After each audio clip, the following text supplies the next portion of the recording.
Hi guys, இன்றைக்கி நம்ம chicken குழம்பு எப்படி செய்கிறதுன்னு பார்க்கலாம். ஒரு கடாயை வச்சுட்டு அதில் 3 டேபிள் ஸ்பூன் எண்ணெய் ஊற்றிக்கோங்க காய்ஸ். அதில் தேவையான ஸ்பைசஸ்லாம் போட்டு வெங்காயம் போட்டு நல்லா வதக்குங்க காய்ஸ். நல்லா வதக்குனதுக்கப்புறம் நல்லா ப்ரௌனிஷாக இருக்கணும் காய்ஸ். இந்த மாதிரி நல்லா ப்ரௌனிஷ் ஆனதுக்கப்புறம் நீங்கள் தக்காளி போட்டுக்கோங்களா காய்ஸ். நல்லா தக்காளி போட்டு கலரணும் காய்ஸ். நல்லா கலருங்க காய்ஸ். அப்புறம் தேவையான அளவு சிக்கன் போட்டுக்கலாம் காய்ஸ்.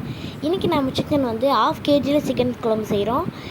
நீங்கள் தேவையான அளவு 1 kg இப்போ நீங்கள் செய்ய போகிறீங்கன்னா அதோட டேஸ்ட் இதில் அப்படியே டபுள் பண்ணிக்கோங்க எப்படி செய்ய போகிறோன்னு. ஸோ நல்லா இது மாதிரி கலந்து விட்ருக்கோங்க காய்ஸ்.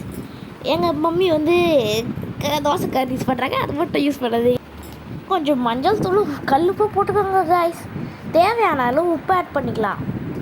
ஆட் பண்ணிட்டு நல்லா கலரி விடுங்க காய்ஸ். நல்லா கலந்து விட்டுக்கலாம் காய்ஸ். நல்லா கலரணும்.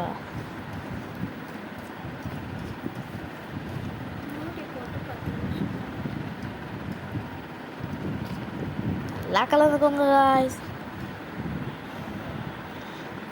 இதுக்கப்புறம் ஒரு 10 நிமிஷம் மூடி போட்டு எடுத்திங்கன்னா இந்த மாதிரி தான் காய்ஸ் இருக்கும். எங்கள் மம்மி கொஞ்சம் சன்னா போட்டிருக்காங்க. உங்களுக்கு தேவைன்னா சன்னா போட்டுக்கோங்க காய்ஸ். ஆனால் சன்னா போட்டால் சிக்கன் குழம்பு நல்லா டேஸ்ட்டாக இருக்கும். வேணும்னா ட்ரை பண்ணி பார்க்கோங்க காய்ஸ். ட்ரை பண்ணி பாருங்கள், செம்மையாக இருக்கும். அப்புறம் தேவையான அளவு மிளகாத்தூள் போட்டு கலந்துக்கலாம் காய்ஸ். அப்புறம் இஞ்சி பூண்டு பேஸ்ட்டு காய்ஸ். இஞ்சி பூண்டு பேஸ்ட் போட்டு நல்லா கலந்துக்கோங்க காய்ஸ்.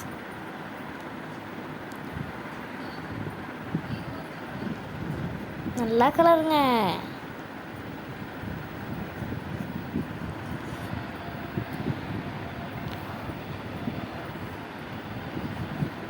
நல்லா கலந்துகிட்டே இருங்க காய்ஸ். கொஞ்ச நேரம் நல்லா கலந்துகிட்டே இருங்க. கொஞ்ச நேரம் கலந்து முடிச்சதுக்கப்புறம் தேவையான அளவு தண்ணி ஊற்றிக்கோங்க காய்ஸ்.